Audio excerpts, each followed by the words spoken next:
क्या आपका aspiration and preparation equal है आपका करियर गोल अचीव करने के लिए?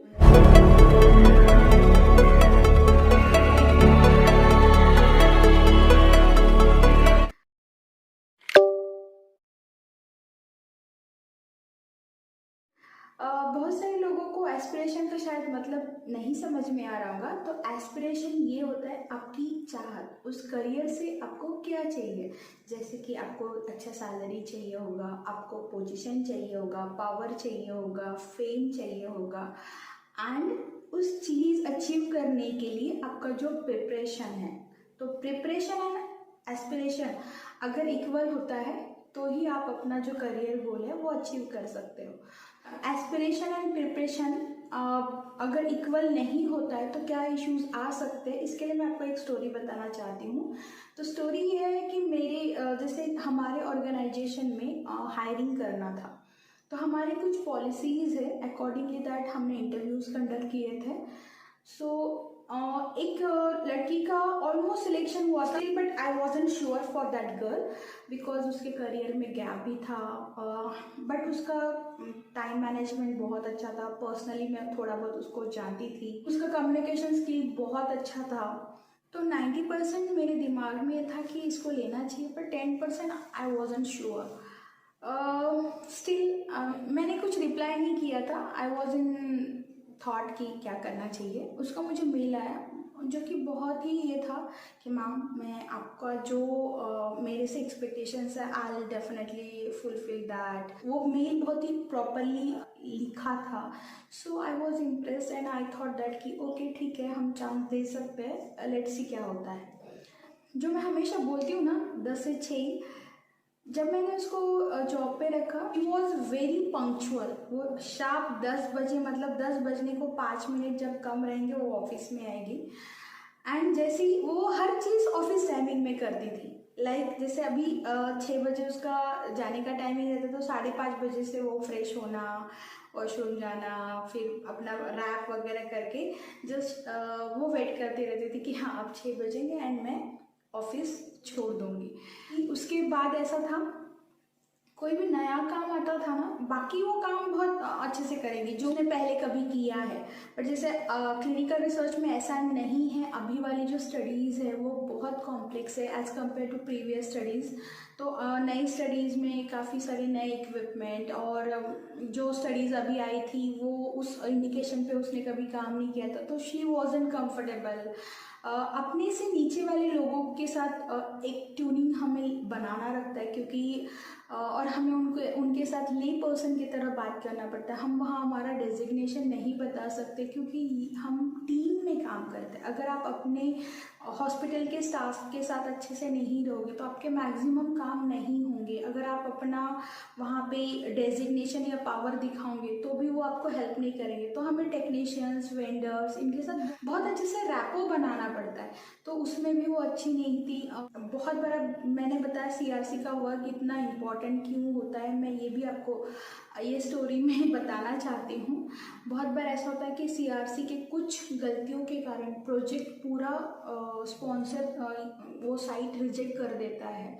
और maximum CRC is the backbone of any clinical trial. तो आपको ये चीज़ समझनी चाहिए कि सीआरसी का कितना बड़ा रोल हो सकता है टीम मैनेजमेंट में, टाइम मैनेजमेंट में, वेंडर मैनेजमेंट में, दैन वो प्रोसेस मैनेजमेंट में।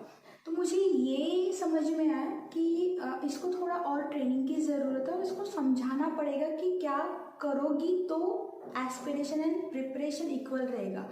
हर प्रिपरेशन वॉज बिलो द, मतलब उसके जो एस्पिरेशन थे, जो उसको चाहिए था, उससे वो बहुत ही कम थे, बहुत ही लो लेवल के थे।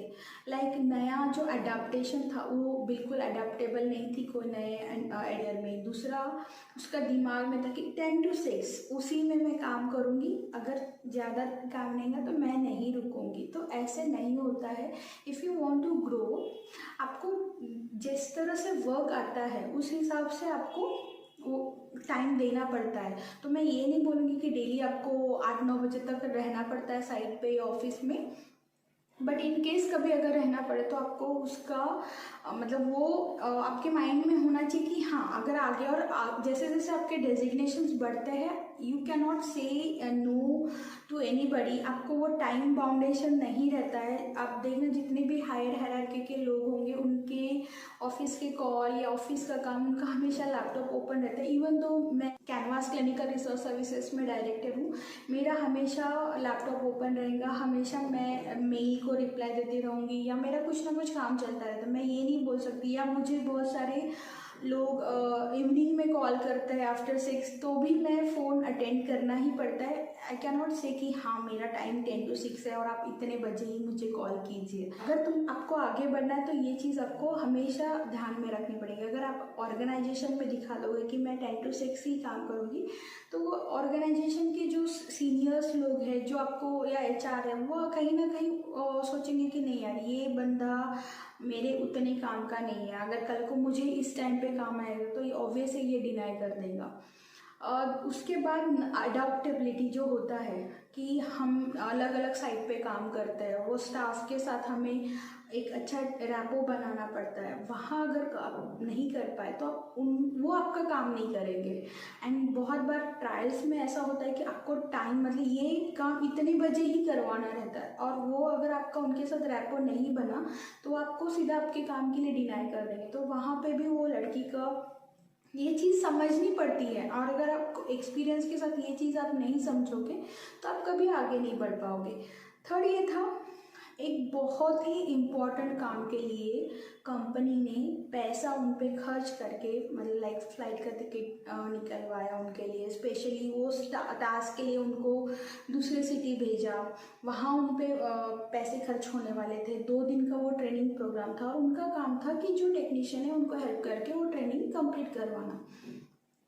बट उन्होंने हेल्प तो नहीं किया, उल्टा वो ट्रेनिंग भी प्रॉपरली हुआ नहीं। एंड वो टेक्नीशियन जिस ट्रेनिंग के लिए गए थे वो सर्टिफिकेशन उनको नहीं मिला। तो अब क्या हो सकता था, यहाँ पे जो प्रोजेक्ट साइट को मिला है हो सकता था स्पॉन्सर ये बोल दे कि नहीं आपके टेक्नीशियन सर्टिफाइड नहीं है, नाउ अब हमारे पास अब आपके लिए टाइम नहीं है फिर से रीसर्टिफिकेशन के लिए, तो ये प्रोजेक्ट आपके साइड से हम लोग विड्रॉ कर रहे हैं।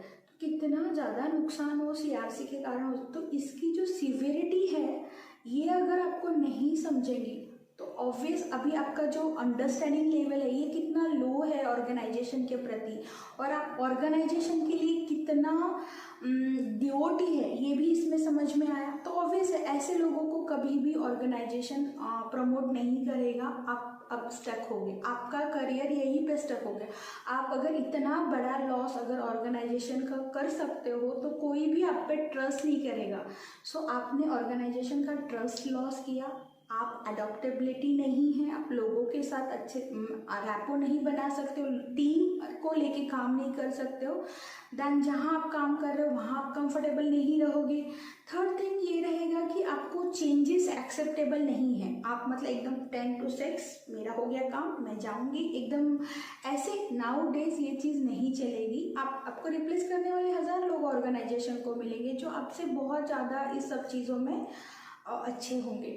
तो अभी आप अच्छा कम्युनिकेशन है, आपको अच्छा नॉलेज है, बट आप में ये 3 चीज़ नहीं होने के कारण आप अपने करियर में स्टक हो जाओगे। आपको 15-20 हज़ार तो कोई भी देगा, बट आज के 15-20 हज़ार 5-10 साल के बाद आपके लिए सफिशिएंट और इनफ नहीं रहेंगे। तो ऑर्गेनाइजेशन ये छोटी छोटी चीज़ों पे आपको प्रमोट करना है, आपकी सैलरी ये छोटी छोटी चीज़ों पे डिसाइड करता है। And might be possible in सब का रीजंस के कारण आपको मेमो भी मिल सकता है या फिर आपको आपके बॉस की डांट भी खानी पड़ सकती है। सो अगर आपको इस चीज़ों के लिए ऑफेंडेड फील करना है या इससे लर्निंग लेके कुछ चीज़ सीखनी, जो इस मैंने आज जो आपको स्टोरी बताई उस एम्प्लॉय की, अगर आप इससे लर्निंग लोगे और सोचोगे कि नहीं मैं जितने जहाँ पे भी काम कर रहा हूँ या वो उस ऑर्गेनाइजेशन का सबसे ग्राउंड लेवल का एम्प्लॉय हो या सबसे हायर हायरार्की वाला हो, मैं सबके साथ एक रैपो बनाऊंगा, मैं मेरा काम बिफोर टाइम दूंगा, मेरे कामों में कोई गलती नहीं होगी, जो भी नया चीज़ रहेंगी ऑब्वियस है आप में अडेप्टेबिलिटी नहीं रहेगी तो नई चीज़ें आपके पास आएगी नहीं, वो चीज़ें मैं प्रॉपरली करूँगा। अगर कोई काम ऑर्गेनाइजेशन में मेरे भरोसे रखा है वो काम मैं पूरे प्रॉपर रिस्पॉन्सिबिलिटी से करूँगा। तो ये हुआ आपका प्रिपरेशन फॉर दैट आपका जो करियर गोल है। आपका अगर करियर गोल, जैसे उस लड़की का करियर गोल था कि एमएनसी में काम, कोई कोई क्यों एमएनसी लेगा, वो लोग आपको यूँ जान लेंगे। आपको हमेशा ऐसे लोग हमेशा 15-20 हज़ार पे ही ज़िंदगी भर रहते हैं और थोड़े थोड़े दिन के बाद जॉब छोड़ देते हैं, क्योंकि हमेशा वो ऑफेंडेड फील करते हैं। तो बेटर वे कि ऑफेंडेड फील करने से अच्छा लर्निंग लेना चाहिए कि नहीं, दुनिया चेंज हो रही है, टीम वर्क को बहुत इम्पोर्टेंस है, मुझे मेरी रिस्पॉन्सिबिलिटी फुलफिल करनी है। सो ये हुआ आपका प्रिपरेशन फॉर योर एस्पिरेशन। और अगर आपका एस्पिरेशन है कि नहीं, मुझे मेरा करियर बहुत अच्छे से बिल्ड करना है, तो आप हमेशा अपने प्रिपरेशन पे ध्यान दीजिए एंड उसको इक्वल करने की हमेशा कोशिश करनी चाहिए। आपके प्रिपरेशन को हमेशा एस्पिरेशन के लेवल में लेके जाना चाहिए, तभी जाके आपका करियर गोल अचीव होगा। तो जो आपका एस्पिरेशन और प्रिपरेशन इक्वल रखने का जो काम या वो विजन आपको ट्रेनिंग प्रोग्राम से आपको मिलेगा। इसलिए ट्रेनिंग प्रोग्राम बहुत ज़्यादा इम्पोर्टेंट होता है। आपको ट्रेनिंग प्रोग्राम चूज़ करते वक्त ये सारी चीज़ें सोचनी है कि ये ट्रेनिंग प्रोग्राम क्या सही में मुझे मेरा एस्पिरेशन अचीव करने के लिए हेल्प करेगा। तो आइए जानिए कैनवास क्लिनिकल रिसर्च इंस्टीट्यूट आपके लिए क्या चीज़ें कोर्सेज में लेके आया है और कौन कौन से कोर्सेज हम ऑफर करते हैं। हमें दिए गए नंबर पे कॉल कीजिए और कोर्सेज के बारे में या फिर हम आपके एस्पिरेशन अचीव करने के लिए आपको कैसे हेल्प करने वाले हैं, इसके बारे में जानने के लिए हमें कॉल करें। हम सभी की ये जिम्मेदारी है कि इस नॉवल इंडस्ट्री के बारे में प्रॉपर नॉलेज होना चाहिए। क्लिनिकल रिसर्च में नया कुछ जानने के लिए हमारे चैनल को सब्सक्राइब कीजिए। हम सभी की ये जिम्मेदारी है कि इस नॉवल इंडस्ट्री के बारे में प्रॉपर नॉलेज होना चाहिए। क्लिनिकल रिसर्च में नया कुछ जानने के लिए हमारे चैनल को सब्सक्राइब कीजिए।